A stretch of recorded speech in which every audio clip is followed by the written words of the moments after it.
Bonsoir à tous, bienvenue dans Point de Vue. Ravi de vous retrouver pour cette première émission de la semaine qui sera largement consacrée, vous vous en doutez, au débrief de l'émission télévisée d'Emmanuel Macron. C'était hier soir sur le plateau de BFM TV. A-t-il réussi son pari? A-t-il eu raison de défier ainsi Jean-Jacques Bourdin et Edoui Plenel? Vous nous donnerez votre point de vue. Nous reviendrons aussi sur l'un des sujets qui a été abordé au cours de ce débat, les frappes occidentales en Syrie. C'était dans la nuit de vendredi à samedi dernier. On a maintenant un petit peu de recul. Est-ce que c'était ce qu'il fallait faire? Est-ce que la mission est accomplie? Nous poserons la question et puis nous parlerons aussi de ce qui se passe dans les facultés, en particulier ce qui se passait à Nanterre ce matin où les étudiants désireux de passer leurs examens partiels n'ont pas pu rentrer dans la fac, qui étaient bloqués par d'autres étudiants, mais aussi, et c'est nouveau, par des cheminots. Est-ce que c'est la fameuse convergence des luttes annoncée depuis si longtemps? Eh bien, on verra ça ensemble. Et puis, on parlera aussi d'une deuxième journée de solidarité. Vous savez, ces journées où on travaille, mais sans être payé, en tout cas sans être payé plus, c'est-à-dire une journée de congé en moins. L'idée fait son chemin pour financer l'accueil et l'hébergement des personnes âgées dépendantes. Pour parler de ces 4 sujets, j'ai le plaisir de recevoir ce soir Anne-Sophie Beauvais. Bonsoir. Vous êtes la rédactrice en chef du magazine Émile, la revue des anciens de Sciences Po. Et vous venez de paraître un nouveau livre chez Plomb. Ça s'appelle « On s'était dit rendez-vous dans 20 ans ». Et c'est une plongée dans cette génération de Sciences Po qui a conquis le pouvoir derrière Emmanuel Macron, qui en est évidemment la figure la plus emblématique. Bonsoir, Georgi Kuzmanovic. Bonsoir. Vous êtes secrétaire national du Parti de gauche et vous êtes le porte-parole de la France Insoumise et de Jean-Luc Mélenchon, en particulier sur les sujets de défense et d'international. Bonsoir Jacques de Guibon, on est ravi de vous accueillir dans cette émission. Vous êtes le directeur de la rédaction de L'Incorrect, le mensuel qui, je cite, réunit des talents venus de toutes les familles de la droite. C'est bien ça. C'est ça. Et bonsoir à Philippe Turle, notre confrère britannique qui dirige la rédaction anglaise de RFI. On commence donc avec Emmanuel Macron, qui était hier soir, c'était de magnifiques images en direct du Palais de Tokyo face à la Tour Eiffel. Il répondait aux questions musclées de Jean-Jacques Bourdin et d'Edoui Plenel. Rien que pour le plaisir, on remonte quelques instants sur le ring. Vous vous êtes trompé sur le nom de votre mouvement. Vous auriez dû l'appeler En Force. Et si vous avez récemment ajouté le mot « unir » dans votre communication, est-ce que ce n'est pas parce que vous prenez soudain conscience que vous avez divisé le pays au lieu de le rassembler?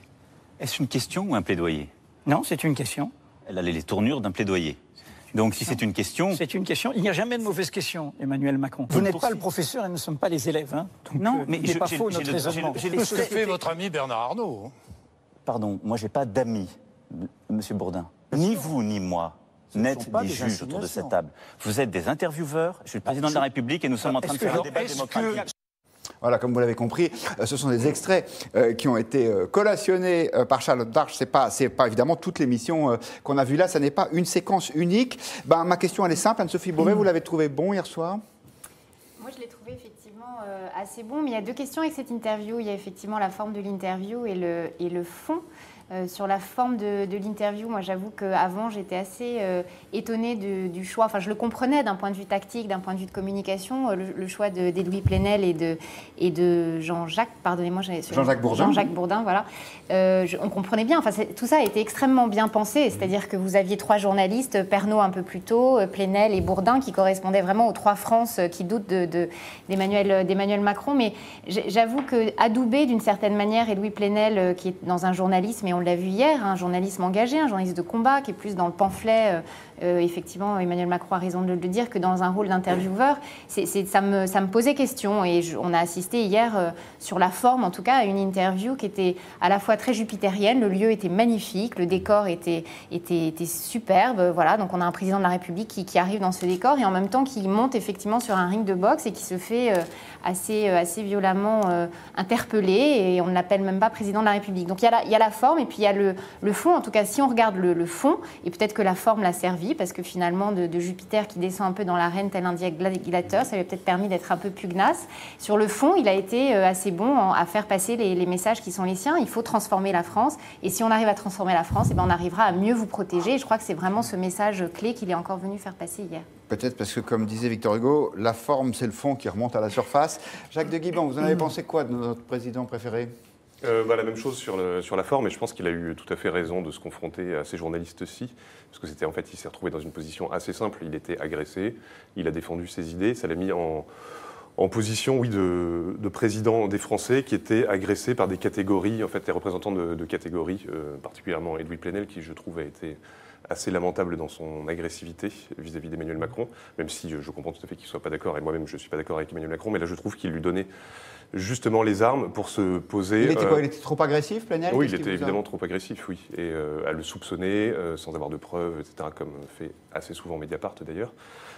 Et donc je pense qu'il l'a mis en position de se défendre calmement et de dire que c'était lui, en fait, l'homme de la situation, qui dominait tout, et qu'autour de lui, il n'y avait que des sortes de roquets qui venaient l'agresser sur des sujets précis. Et donc je pense que là, il a eu raison tactiquement et que c'est lui qui a gagné sur ce plan-là.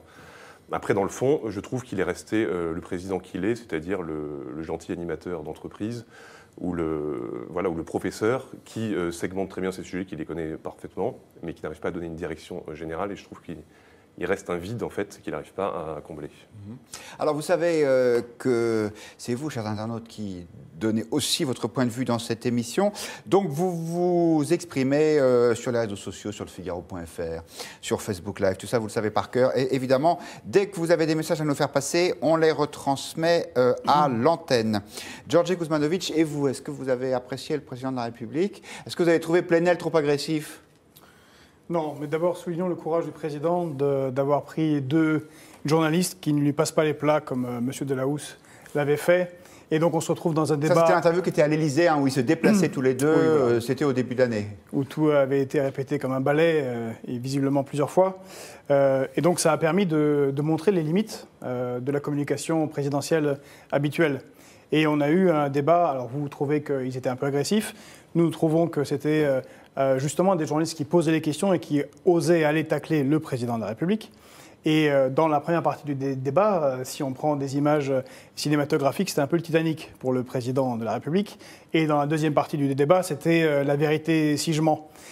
Et on a trouvé un président qui justifiait absolument toutes ses positions et qui a dit clairement qu'il ne négocierait absolument rien, qu'il continuerait son programme, quelles que soient les décisions de la rue. Et les oppositions. D'ailleurs, ça s'est manifesté ce matin très clairement, mais on en parlera lors de la convergence des luttes. C'est à ça que vous faites allusion. Mais ce qui est intéressant, c'est d'imaginer ce qu'aurait pu être un débat du second tour entre Jean-Luc Mélenchon et M. Macron. Ouais.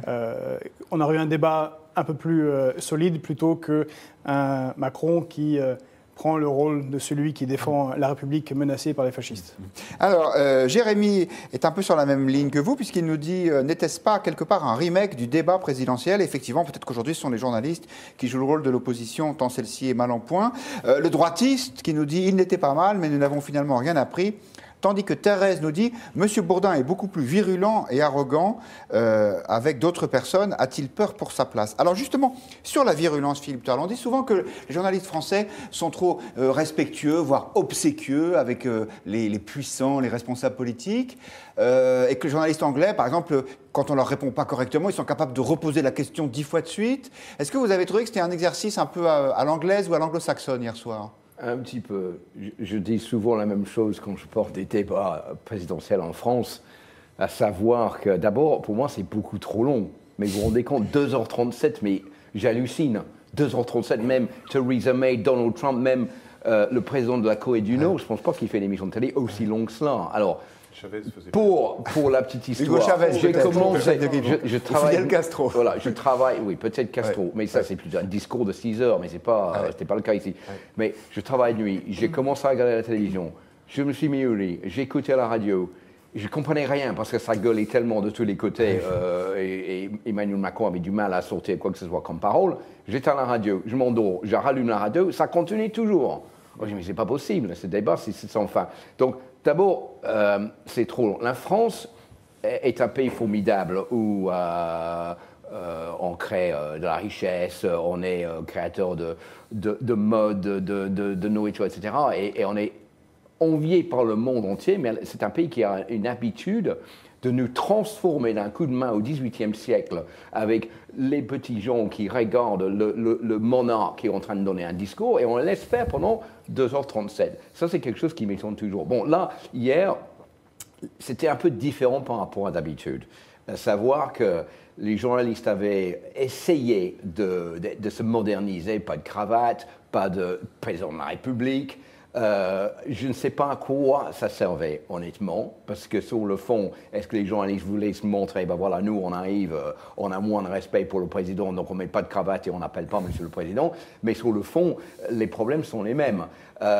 Les questions étaient peut-être bien ficelées, mais en même temps, ce n'était pas vraiment pour moi une interview, c'était un débat, c'était une engueulade. Et j'ai vu d'ailleurs ce matin une critique sur les journalistes en disant qu'Emmanuel Macron avait passé 2h37 en garde à vue avec deux journalistes en face qui étaient en train d'y passer un savon. Et c'était un peu ça l'image que j'avais de ce débat à la fin de tout cela. Alors ce qui est intéressant, c'est que les internautes du Figaro, ils sont très partagés en fait. C'était la question du jour. Emmanuel Macron a-t-il eu raison de faire ce débat face à Jean-Jacques Bourdin et Edoui Plenel? Vous voyez, sur 18... Alors c'est pas un sondage, on le répète à chaque fois, puisque vote qui veut, mais il y a 18 000 personnes qui se prononcent, donc ça commence à ressembler à quelque chose, voire même plus que ça, et c'est 48-52, donc c'est extrêmement varié. Il y a eu un moment intéressant sur la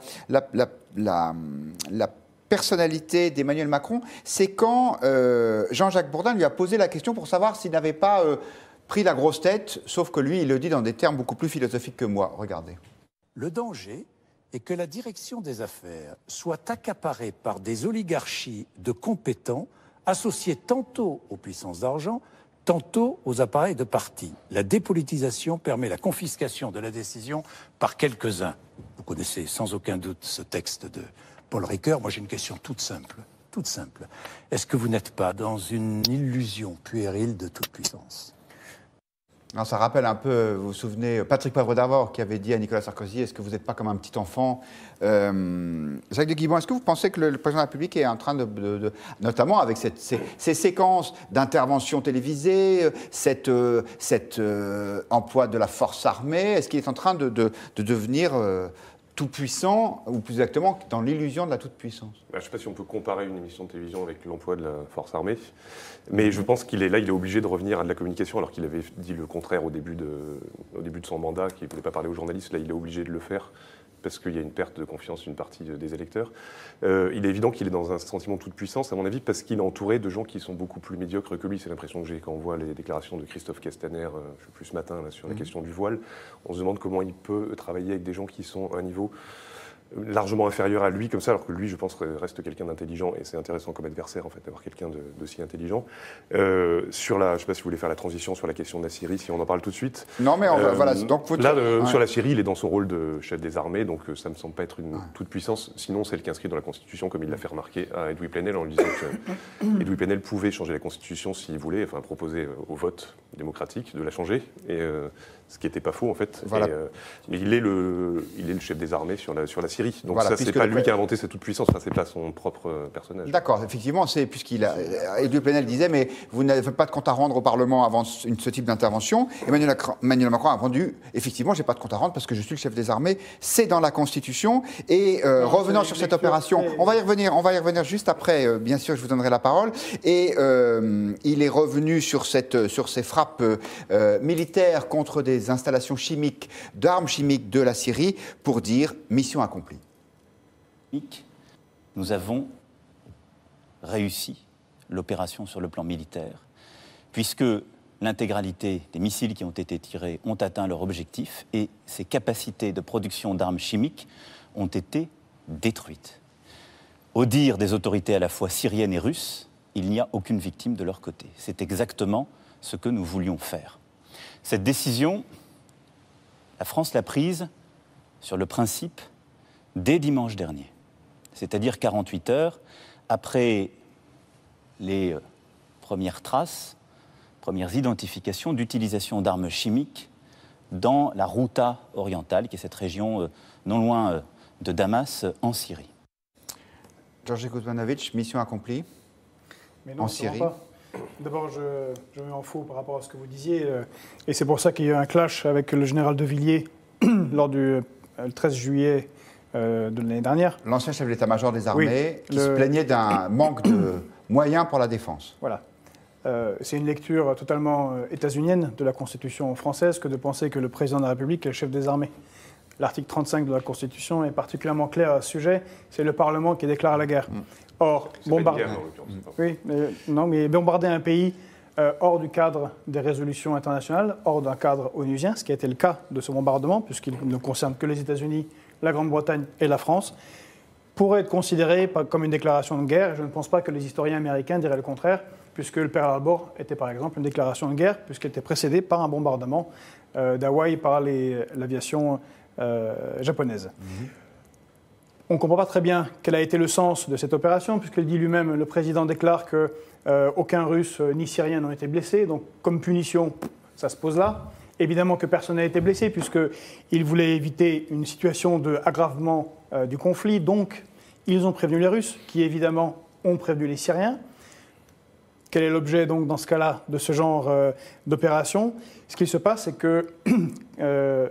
Macron suit la politique de M. Sarkozy et de François Hollande, de vassal des États-Unis, et les suit sur un bombardement qui ne fait aucun sens, ne règle en rien le problème, et pire encore, renforce politiquement Assad dans son pays, puisque c'est ce qui ressort de ce bombardement parfaitement inutile militairement et stratégiquement. Alors, les internautes réagissent là-dessus. Gérard nous dit combien ont coûté aux contribuables ces tirs de missiles. Il me semble avoir vu le chiffre de 16 millions d'euros. Je crois que c'est celui qui a été donné. Michel nous dit, puisque l'usine chimique a été bombardée, il n'y a pas de pollution et de risque dans les environs, point d'interrogation. C'est vrai que là, il y a des questions là-dessus en disant, mais pense-t-il qu'il n'y a eu aucune victime si on a bombardé des unités chimiques? Imaginons qu'on bombarde des dépôts de munitions, on imagine que ça a fait des dégâts. Alors que Mli nous dit, évidemment qu'il fallait aller en Syrie, et depuis le temps, on ne pouvait pas laisser Assad et Poutine procéder à la barbarie. Anne-Sophie Beauvais. Je suis sensible à ce que vous dites. Et d'ailleurs, Emmanuel Macron, il y a eu une espèce de flou quand il a exprimé sa position sur la Syrie, flou sur ce qu'était la communauté internationale. Moi, en l'écoutant, je me suis effectivement posé la question. Il parle d'une légitimité internationale à intervenir. L'intérêt de ces frappes, moi, je ne suis pas une grande spécialiste de la question, mais je les vois quand même comme un message, comme un avertissement. On ne peut pas banaliser l'usage des armes chimiques. Donc, je pense que le message de ces frappes est celui-ci. Mais qu'est-ce que la communauté internationale, finalement, la Russie bloque à l'ONU, donc on dépasse l'ONU en s'engageant à trois dans ce type de frappe. Est-ce qu'il y a une légitimité à le faire en dehors de l'ONU quand l'ONU bloque, une légitimité internationale comme il le formule lui-même? C'est une vraie question et il y a un petit flou quand même sur cette... On vous a assez dubitative pour résumer sur cette opération. Non, sur l'opération, enfin moi, mais encore une fois, je ne suis pas une spécialiste. Ou sur sa légitimité peut-être. Moi, je pense qu'en tout cas, il est légitime de passer un message quand il y a l'usage d'armes chimiques. C'est d'une violence inouïe et d'aller détruire en tout cas ce qui semblait être de réserve d'armes chimiques, ne serait-ce que pour que ces armes chimiques ne soient pas réutilisées, voire même réutilisées dans d'autres pays. C'est un signe ou en tout cas un avertissement qui méritait d'être donné. Après, savoir si cette opération militaire va vraiment améliorer à moyen ou long terme la situation des populations civiles syriennes, ça c'est une vraie question et je ne suis pas spécialiste pour y répondre, mais il me semble que certains spécialistes, même du Figaro, Renaud Girard dans les pages du Figaro, énonçait les avantages de cette opération et les inconvénients. Il posait les inconvénients sous forme de questions et dans les questions, on sentait presque déjà la réponse et en tous les cas, il posait cette question-là. Est-ce que ça va être utile à moyen ou long terme pour les populations civiles en Syrie et poser la question, c'était exprimer une forme de doute là-dessus. Absolument. Philippe Turle, les Britanniques ont contribué avec les Français et les Américains à ces bombardements. J'ai entendu dire qu'un sondage montrait que Theresa May était très peu soutenue par les Britanniques là-dessus. Je crois que c'était 28% approuvaient. Alors peut-être deux questions. Un, vous, quel est votre point de vue là-dessus? Et puis deux, celui des Britanniques qui, semble-t-il, sont assez dubitatifs. Alors, sur le fond, ma lecture de la situation, c'est qu'est-ce qu'il fallait faire? Parce qu'on est face à une situation où on a un dictateur qui a quand même tué 350 000 personnes dans son propre pays et qui utilise des armes chimiques, qui a signé un accord en 2013 pour ne plus les utiliser avec les Russes. Alors ça continue aujourd'hui. Est-ce qu'on se dit, OK, on n'intervient pas, on n'a pas un mandat des Nations Unies pour intervenir, le Conseil de sécurité n'est pas réuni, donc on ne fait rien? Ou est-ce qu'on se dit, il y a des accords qui ont été signés en commençant avec la fin de la Première Guerre mondiale pour arrêter l'utilisation des armes chimiques. C'est dans l'illégalité dans le monde de le faire. Il faut faire quelque chose. En dehors du contexte de la guerre en Syrie, il faut quand même y aller. Et vous, c'est plutôt votre point de vue? Pour lui donner une leçon à lui et peut-être à d'autres personnes qui soient tentées de les utiliser en disant il y a une ligne rouge, il ne faut pas dépasser cette ligne rouge, que ce soit en Syrie, ailleurs, en Corée du Nord, en Afrique, n'importe où, c'est non. Donc on anéantit les armes chimiques, mais on ne touche pas à la situation de la guerre et on ne va pas essayer de déloger Bachar al-Assad et on ne touche pas aux cibles russes ni iraniens, parce que ce n'est pas dans le mandat de ces frappes. Et les Anglais, qu'est-ce qu'ils en pensent? Parce qu'au moment, pardon, je vous coupe juste une seconde pour dire qu'au moment où vous nous parlez, Theresa May, le Premier ministre britannique, est devant la Chambre des communes. Ce sont les images qu'on est en train de voir en direct. Et je vous redonne la parole. Theresa May, elle est sur la ligne. Évidemment, vous savez qu'il y a des liens assez étroits entre les États-Unis et les Britanniques. Donc évidemment, si les États-Unis, si les États-Unis décident de frapper la Syrie, ils auront l'appui des Britanniques. Et je pense, dans le cas contraire, ce serait les États-Unis qui porteraient aide aux Britanniques. Donc il était clair que si Donald Trump veut envoyer des missiles en Syrie, les Britanniques seraient à ses côtés. Là où je pense qu'il y a une nuance, c'est que d'après ce que Emmanuel Macron a dit hier soir, Donald Trump était beaucoup plus va-t-en-guerre et tweeté sur le fait que la Syrie devrait se méfier parce que les armes, les missiles brillent, sont prêts à partir. Et il paraît qu'Emmanuel Macron a incité Donald Trump à être moins virulent et cibler que ces 3 usines de fabrication d'armes chimiques, supposées, pour rester à cela et pas aller plus loin. Donc Emmanuel Macron a joué un rôle. Je pense qu'il fallait y aller. Je pense qu'ils ont fait un travail qu'il fallait faire. Alors, dernière question, est-ce que c'était légal ou illégal? Là, je reviens sur ce que vous disiez, ce qui était le fait que c'était un travail légitime, mais est-ce que la légitimité d'envoyer des missiles sur des sites d'armes chimiques quand vous n'avez pas l'aval de tout le Conseil de sécurité, est-ce que c'est légal ou pas légal? Ça, c'est la grande question. Ouais. Jacques de Guibon, votre magazine suit de très près la situation des chrétiens d'Orient. Or, on a entendu un certain nombre de responsables de ces communautés déplorer l'intervention française. On a entendu Erdogan, le président turc, l'approuver. Est-ce que ça vous ébranle de voir ce genre de critiques et ce genre de soutien? Non, parce que je pense que ces responsables d'églises de chrétiens d'Orient n'ont pas le choix. De toute façon, ils ne peuvent pas se rebeller contre Assad pour l'instant. Et donc, s'ils le critiquent, en fait, ils sont morts, eux et leur communauté. Et ce que je comprends, c'est une réaction de minorité. Moi, je partage plutôt ce que dit monsieur, à ces différences près, que je ne pense pas que ce soit Bachar el-Assad qui soit responsable des 350 000 personnes dans son pays. C'est une guerre civile, donc il y a des responsables des deux côtés. Après, moi, je trouve que la légitimité dont il s'est réclamé est juste, en fait, est probable, parce que la Syrie a violé, enfin s'il y a ces preuves-là, a violé des conventions internationales sur les armes chimiques. Dans ce cas-là, on est fondé à intervenir. Et je pense même que c'est sans accord de l'ONU. Oui, je pense. Et surtout là, c'est un coup politique, enfin un coup diplomatique, si je peux dire. En fait, c'est ce qu'on appelle un coup de semonce. Donc le but n'était évidemment pas de détruire l'armée d'Assad ou de le renverser, mais c'était pour ramener la France à la table des négociations. Et je pense que c'est un excellent coup.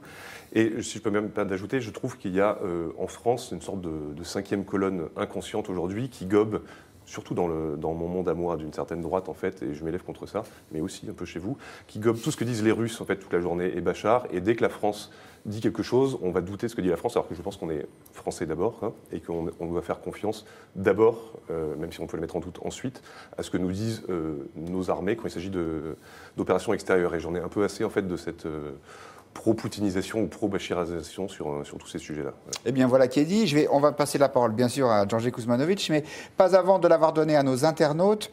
À Philippe qui nous dit: ce bombardement n'était-il pas juste une frappe symbolique pour sauver l'honneur? Tandis que Jérémy considère que passer outre le droit international ne paraît pas tellement sage. Valentin, quelle sera la réponse de la Russie selon vous? Point d'interrogation, on pourra essayer de répondre à cette question. Et puis Marie nous dit: notre président a pris le temps d'expliquer et de réexpliquer sa démarche pour les frappes en Syrie, je lui fais confiance. Et enfin, une question de l'Artichaut, on présume que c'est un pseudonyme. L'Artichaut nous dit: qu'aurait fait la France insoumise dans le cas présent? Eh bien, nous allons poser la question à Georgi Kuzmanovic. Donc, si vous aviez été au pouvoir, vous ne seriez pas intervenu? Non, mais déjà, si nous étions au pouvoir, nous aurions quitté l'OTAN. Et donc, on n'aurait pas fait d'intervention avec les États-Unis. Concernant les preuves, il y a actuellement une organisation internationale qui s'occupe des questions chimiques, qui s'appelle l'OAIC. Les preuves de l'emploi des armes chimiques par Bachar el-Assad. Les preuves de l'emploi et les preuves du résultat des frappes. ça serait intéressant de voir ce qui va en sortir. Je souhaiterais vous rappeler à tout le monde ici qu'en 2003, un certain Colin Powell avait agité une fiole à l'ONU. C'était l'une des nombreuses justifications d'entrée en guerre des États-Unis qui étaient infondées. En disant qu'il y avait des armes de destruction massive en Irak. Voilà, qui n'ont jamais été trouvées, qui a coûté beaucoup à Tony Blair, qui a entraîné la Grande-Bretagne dans une guerre qu'on lui reproche beaucoup. Et restera dans une guerre. On ne rentre pas dans une guerre, c'est une frappe. On verra ce qu'il s'en suivra. Mais si on ne rentre pas dans une guerre et que c'est une réaction humanitaire et à une attaque chimique, mais alors, que ne le faisons-nous en Israël? Je vous rappelle qu'en 2015... C'est une réaction diplomatique, en fait. C'est surtout quand il dit qu'il a cassé le camp d'Astana, je pense que c'est très intéressant, en fait. Il a séparé les Turcs de... En 2015, on doit rappeler que l'opération Plan Durci au-dessus de Gaza a utilisé du phosphore blanc, mais oui, ça s'appelle du napalm, du phosphore blanc, reconnu par Israël, sans que jamais cela entraîne de sanctions de notre côté, du côté des Occidentaux. En ce moment, il y a une guerre menée par l'Arabie Saoudite, avec lequel... dont le prince Ben Salman s'est pris en selfie avec le président. Au Yémen. Au Yémen, où on mène une guerre qui est l'une des pires, selon l'ONU, où plusieurs millions d'enfants sont menacés de famine, 400 000 menacés de mort directe pour cause de famine, parce que l'Arabie Saoudite fait un blocus des ports. Donc si on avait une réaction humanitaire à faire, on devrait la faire partout. On ne peut pas avoir une réaction humanitaire à un endroit et pas de réaction humanitaire à l'autre. On perd cet argument auprès des autres peuples du monde et on apparaît ridicule. Et ce qu'on fait, c'est qu'on donne du poids à la Russie. Parce que la Russie, voilà comment elle apparaît pour les autres, elle apparaît comme un allié fiable, qui va tenir jusqu'au bout, y compris face aux États-Unis, qui peut les ridiculiser, et on peut les remercier de leur avoir fait une publicité dans la nuit à 3h du matin samedi dernier sur les antimissiles russes, puisque apparemment un bon nombre des Tomahawk envoyés par les États-Unis ont été abattus par les... Ça, c'est la propagande russe, justement. Oui, mais si les Russes ne sont pas intervenus, c'est les Syriens qui n'ont pas la capacité, matérielle d'abattre 70% des missiles. Donc ça, c'est vraiment de la propagande, ça.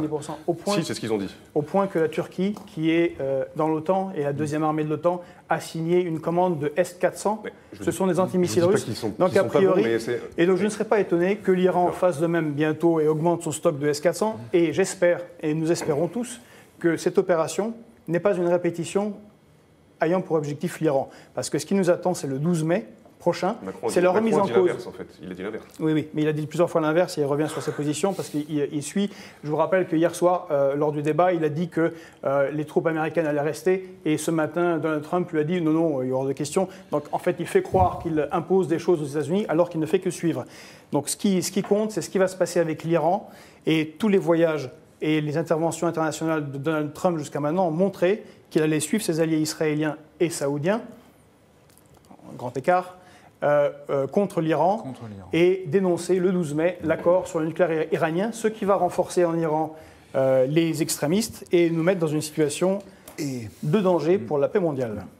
Tout ça nous promet des journées lourdes, effectivement, en menace. On avait posé la question aux internautes du Figaro de savoir s'ils approuvaient ou non les frappes menées en Syrie par les Américains, les Français et les Anglais. Eh bien, sur 56 000 votants, il y a une majorité assez forte, assez réelle, qui répond négativement à cette question.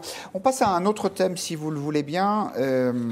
Vous savez qu'il y a un thème à la mode, notamment chez la France Insoumise ou dans certains syndicats, qui parle de convergence des luttes. Alors la convergence des luttes, ça consiste à dire que tous les mécontentements pourraient s'agglomérer pour faire un mouvement d'ensemble, d'autant plus puissant qu'il serait uni contre les réformes voulues par le pouvoir. Alors il se trouve que ce matin, à Nanterre, il y avait des examens partiels pour les étudiants et que ceux-ci n'ont pas réussi à entrer dans la fac, qui étaient bloqués par d'autres étudiants, ça c'est pas très nouveau, mais il y avait aussi des cheminots qui étaient là, des cheminots de Sudrail qui étaient venus leur prêter main forte. Est-ce une convergence des luttes ou est-ce une récupération? Écoutez ce qu'en disait ce matin sur la chaîne parlementaire Frédérique Vidal, la ministre de l'Enseignement supérieur. Tolbiac est fermé. À Nanterre, on avait quand même effectivement des examens qui se tenaient et une tentative de perturber ces examens avec des cheminots de Sudrail qui venaient perturber les examens. Donc si maintenant les cheminots décident que les étudiants ne passent pas leurs examens, effectivement, on peut se poser des questions sur une récupération politique de ce mouvement. Jacques de Guibon, c'est une récupération politique ou bien c'est le début de quelque chose de fort? Franchement, moi, j'aimerais bien qu'il y ait une sorte de convergence des luttes. Je trouve c'est intéressant, mais je ne vois pas ce que les étudiants ont à revendiquer en fait pour l'instant. Si c'est juste le Parcoursup, en fait, ça me semble un peu creux, et j'ai peur qu'une fois que le printemps soit passé, voilà, ils retournent tous en vacances, comme ça se fait assez régulièrement, et que ça s'arrête. En revanche, les cheminots ont des vraies revendications que je comprends et que je partage, mais je ne vois pas pour l'instant comment ça peut s'organiser, en fait. Mais peut-être que la France Insoumise... Vous êtes contre cette réforme de la SNCF ? Contre la libéralisation de la SNCF, oui. Après, sur le statut du cheminot, je pense qu'il est fondé à évoluer, en fait, mais sur nous lancer dans une libéralisation parce que l'Europe l'a demandé, en fait, et que ça ne... Il n'y a aucune raison de le faire, en fait. Oui, je ne suis pas d'accord. Donc en tout cas, on assiste sur ce plateau à une forme de nouvelle convergence des luttes entre l'incorrect d'un côté et la France insoumise. Et ben voilà, c'est ça la liberté d'expression d'un point de vue. Et on s'en réjouit. Philippe Turle, vous qui voyez ça avec un peu de distance, vous avez l'impression que c'est le début de quelque chose de fort ou c'est juste un coup de com'? Alors, je pense que les syndicats aimeraient bien que ce soit le début de quelque chose de fort. Ouais. Et je pense que le rêve de la CGT, c'est qu'il y a un combat global où tous les mouvements se réunissent pour faire un mouvement beaucoup plus fort. Mais sur le fond, je suis plutôt du même avis que je ne vois pas. C'est plutôt, je pense que les cheminots qui vont essayer d'inciter les étudiants à rejoindre le mouvement avec eux, que plutôt les étudiants qui vont aller soutenir les cheminots. Et il est vrai que sur les revendications des étudiants, j'ai un peu de mal à voir où sur le long terme ça va aller, ou ça va être beaucoup plus long. Et il est clair que pour les examens, les chefs des facultés vont probablement soit pousser plus loin les examens ou soit les délocaliser ailleurs pour pouvoir y aller. Donc, ça va contourner le problème. Pour les cheminots, il est vrai, il y a beaucoup de... Je peux vous livrer une information. Il se trouve que des membres de ma famille proche passaient des examens ce matin à Nanterre, et je peux vous dire que l'examen n'est toujours pas passé à l'heure où je vous parle. Donc, ils n'ont pas trouvé un endroit autre. Pardon, je vous redonne la parole. 4 établissements, ils ont complètement bloqué, mais les autres établissements marchent à peu près. En ce qui concerne les cheminots, là, c'est complètement autre chose. Comme avec les autres mouvements comme Air France et autres en France en ce moment, là peut-être qu'il y aura une réunion des forces, mais il me semble, d'après l'interview d'Emmanuel Macron, il a quand même lâché un peu de l'est sur le fait qu'il est prêt à racheter une partie de la dette de la SNCF. Et il semble qu'ils ont fait quand même des pas en avant avec les négociations sur le statut des cheminots. Donc tout ça, c'est à voir. Je pense que c'est les syndicats qui aimerait bien que ce soit un mouvement global. Mais vous n'y croyez pas trop. Ok, alors on écoute des internautes, évidemment, nous donner leur avis. Le droitiste qui nous dit pourquoi la police n'intervient-elle pas dans les facs? C'est une bonne question. Et Toussaint nous dit pas besoin de convergence des luttes, il faut une reconnaissance plus grande des luttes et du malaise social qui monte. Anne-Sophie Beauvais, votre point de vue sur ce sujet. D'abord, oui, c'est vrai, pourquoi est-ce qu'on ne fait pas intervenir la police? Alors souvent on dit que les forces de l'ordre n'ont rien à faire dans une université, qui doit être une forme de sanctuaire. C'est aussi votre avis? Mais ça, c'est des vraies questions qui se posent. Et moi qui suis à Sciences Po, je vous avouerai que quand les premières questions de sécurité ont commencé à se poser avec les attentats, la question à Sciences Po s'est posée, par exemple, de mettre des caméras de surveillance. Et on nous a expliqué que, effectivement, l'université était un lieu un peu sanctuarisé, dans lesquels des caméras n'avaient pas leur place, dans lesquels la police n'a pas forcément sa place non plus. Moi, c'est un débat que je trouve, à l'époque actuelle, en tout cas, un peu d'un autre temps. Et je suis, pour avoir étudié moi aussi à la fac de Nanterre il y a quelques années, je ne suis pas étonnée que Nanterre, utilise, enfin qu'une fraction des étudiants à un moment donné tombe dans une espèce de droit de blocage ou de droit d'entrave, mais à chaque fois empêcher les étudiants de passer des examens, et surtout que la majorité souhaite passer ces examens, ça me choque toujours. Mais je crois que sans parler de convergence en fait des luttes, je pense qu'il y a quand même un point commun dans toutes les colères, que ce soit la colère étudiante, les cheminots, les zadistes, c'est en fait ce modèle un peu néolibéral que Emmanuel Macron cherche à imposer aujourd'hui. Et alors, s'il n'y a pas des revendications très claires, peut-être à part Parcoursup du côté des étudiants, je crois que ce qui est en filigrane de toutes ces colères, c'est cette question-là. Et c'est bien l'enjeu, d'ailleurs, de toute la mandature d'Emmanuel Macron. Ce qu'il nous propose, c'est une vraie réforme libérale de la société. La SNCF est un emblème très, très fort. On est au cœur du macronisme. Est-ce qu'on va arriver à faire passer cette réforme libérale à la SNCF? Il y a une ouverture à la concurrence. Cette ouverture l'ouverture à la concurrence, c'est en tout cas ce que nous dit Emmanuel Macron, doit entraîner un certain nombre de transformations. Et ces transformations, elles doivent opérer dans d'autres secteurs de la société française. Et le point commun, je dirais, des colères, c'est pas une convergence des luttes, c'est un point commun des colères, c'est une réaction à ce modèle néolibéral que Emmanuel Macron cherche en tout cas à imposer. À Sciences Po, on n'enregistre pas de mouvement de ce type? Non, on n'enregistre pas de mouvement de ce type. C'est vrai que la sélection, on sait ce que c'est. Elle est en et puis je pense en fonction depuis bien longtemps. Oui, c'est vrai. Mais encore une fois, un droit de blocage, droit d'entrave, c'est peu la politique de Sciences Po, mais c'est très choquant dans une université quand la majorité quand même des étudiants cherchent à passer ces examens. Georgi Kuzmanovic.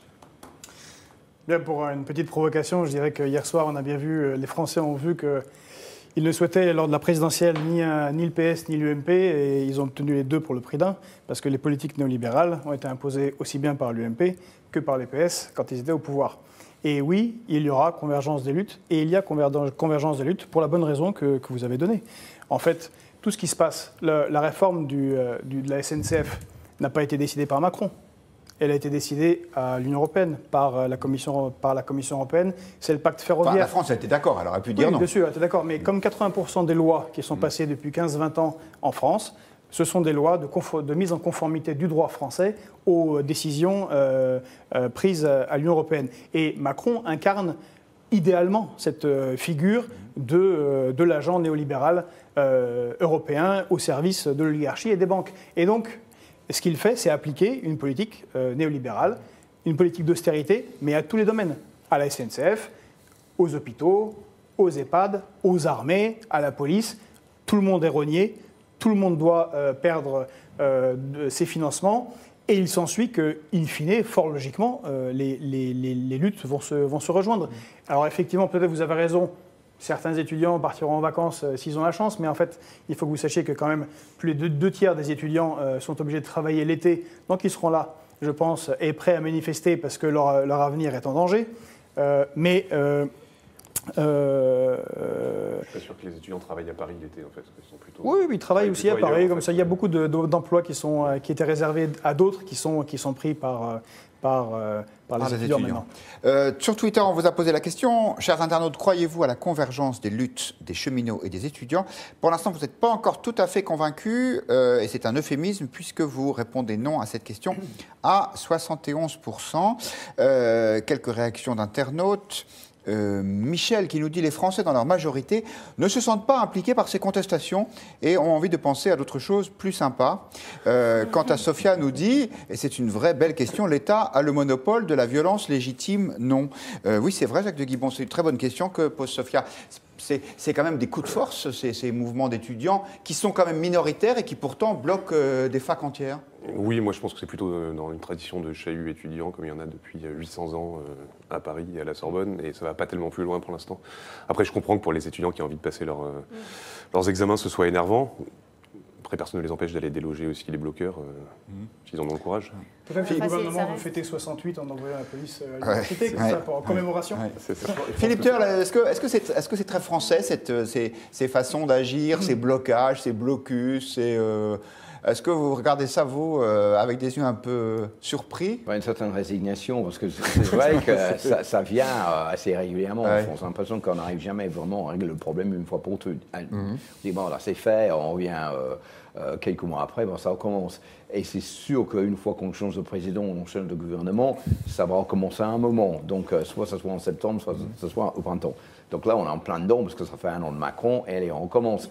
Mais par rapport à autrefois, les autres mouvements, notamment 95, qui reste pour moi après avec la grande grève avec la grande grève de la fin de 95, je crois que, les syndicats sont plus affaiblis, moins unis qu'avant, et deuxièmement, l'opinion publique est beaucoup moins enthousiaste et beaucoup moins avec les grévistes que ça a été à l'époque. Et ça pose un problème. Est-ce que c'est les syndicats qui jouent d'un point de vue leur va pour tout, leur survie, en disant il faut absolument qu'on se monte en position de force face à Emmanuel Macron? C'est tout à fait dans leur droit et tout à fait dans leur honneur de le faire, parce que il faut quand même rappeler qu'il y a très peu de monde syndicalisé en France, 8-9% je crois, alors qu'au Danemark, par exemple, c'est 60 ou 70% des gens. Donc les syndicats ont besoin quand même de montrer un coup de force. Mais là où ça pose problème, c'est que je pense que l'opinion publique n'est pas avec les grévistes cette fois-ci. Alors, il y en a un autre qui n'est pas avec les grévistes, c'est Emmanuel Macron, encore lui, puisque Edoui Plenel lui posait la question sur cette coagulation des luttes, et le moins qu'on puisse dire, c'est que ça a un peu énervé le président. Regardez. Je ne souscris en rien au fait qu'il y aurait une coagulation. Votre énervement témoigne Je ne suis pas énervé, pas plus que vous. Je vous dis, mais non. Je suis déterminé. Je voudrais revenir. Et je n'aime pas la malhonnêteté intellectuelle. Donc, je la combats. Parce que la malhonnêteté intellectuelle n'aide pas la démocratie et le juste débat. Macron, donc, moi, je vais être concret. On va revenir sur chacune de ces oppositions. Mais mon objectif reste de réconcilier et d'unir le pays. Mais on ne l'unira pas par l'inaction. Alors, il y a un truc qui est vrai, Jacques de Guibon, c'est qu'on ne peut pas dire que les Français soient surpris. Emmanuel Macron avait dit qu'il allait réformer, plutôt dans un sens libéral, la France. Donc, est-ce que c'est très démocratique de vouloir bloquer ça, alors qu'il y a eu un vote qui n'a C'est vrai, mais est-ce qu'ils l'ont vraiment choisi? Enfin, s'ils l'ont choisi d'un point de vue mathématique, ça ne veut pas dire le contraire. Il a été élu démocratiquement, c'est ça la majorité. Mais vous savez bien qu'il y a eu 4 camps qui n'étaient pas loin l'un de l'autre, en fait, et je pense que l'opinion française était assez divisée. Vous pensez qu'il n'est pas légitime? Si, je ne vais pas dire il a été élu démocratiquement, il est légitime, je ne vais pas dire le contraire. Mais les syndicats, et malheureusement les syndicats ne représentent mal les Français aujourd'hui, je pense. Enfin, ça, c'est un autre débat, mais c'est pour ça qu'il n'y a que 8%, parce qu'il faudrait faire un peu péter leur monopole syndical. Mais les syndicats sont dans leur rôle aussi, ils sont légitimes à contester des réformes que le gouvernement veut faire passer. Enfin, c'est des corps intermédiaires.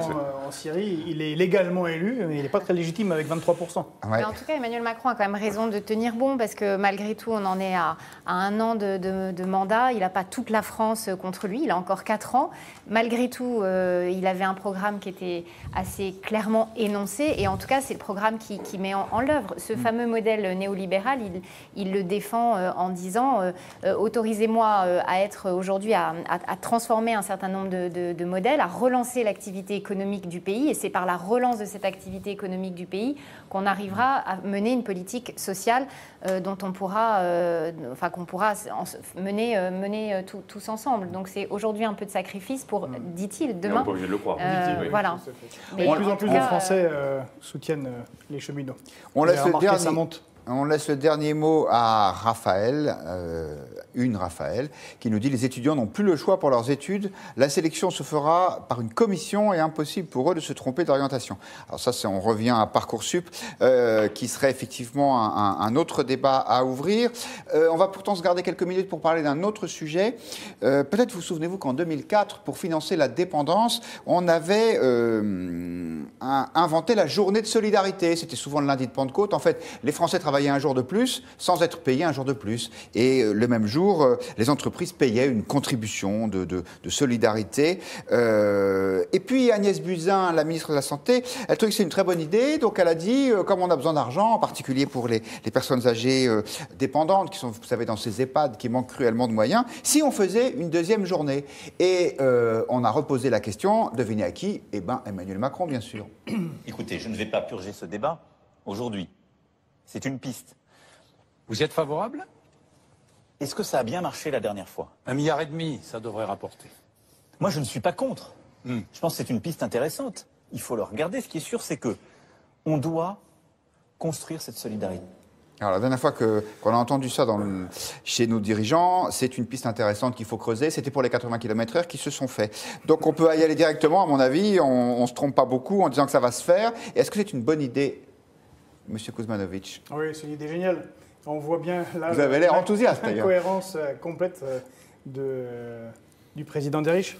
Si je me souviens bien, si on repasse en arrière, il avait fait la CSG pour que les retraités financent un peu. Il avait augmenté la CSG. Voilà, augmenter la CSG ne pèse plus sur le travail. Ne pèse plus sur le travail et que les salariés, ceux qui sont salariés, aient plus de pouvoir d'achat. Et maintenant, on va faire un impôt supplémentaire sur ceux qui travaillent pour aider les retraités. Donc c'est jeu à somme nulle. Et évidemment qu'ils se retrouvent dans cette situation où ils jonglent, et c'est là qu'on a un problème de communication présidentielle, parce que c'est de la pure communication. Là, ils se ridiculisent en faisant deux mesures qui s'opposent. Il a donné 5 milliards aux plus riches en France. Il ne va pas traquer les 80 milliards qui est chaque année de fraude fiscale. Bien évidemment. Il a promis qu'il se bagarrerait pour ça, quand même. Oui, il a promis, mais ça... Vous l'avez entendu hier? Non, pas beaucoup.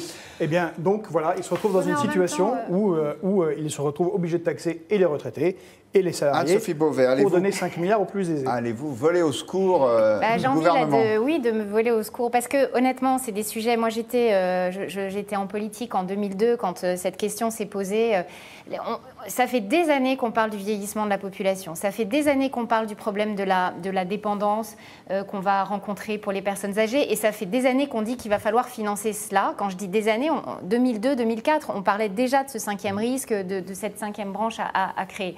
On est des années de la sécurité sociale. On est des années après et rien n'a été véritablement, rien n'a été fait. Donc je veux dire, les racines de ces questionnements remontent à bien longtemps. Et d'ailleurs, je trouve les Républicains assez hypocrites, parce que là, ils sont en train de nous dire à une deuxième journée, oui, mais enfin quand même, c'est un impôt supplémentaire, etc. Enfin, on a envie de dire à la droite, écoutez, franchement, vous l'avez vous-même pensé il y a quelques années. Là, il s'agit d'aller un peu plus loin, parce que les chiffres économiquement sont là. Il va falloir la financer, cette dépendance. Donc à un moment donné, mais vous savez, moi je trouve que Emmanuel Macron a une parole, elle a choqué. Moi, alors pas du tout, parce que je l'ai trouvé d'une justesse incroyable quand il a dit « les plus riches n'ont pas besoin d'un président de la République ». Je vais vous dire pourquoi les plus riches n'ont pas besoin d'un président de la République. Parce qu'en fait, leurs problèmes vont être réglés.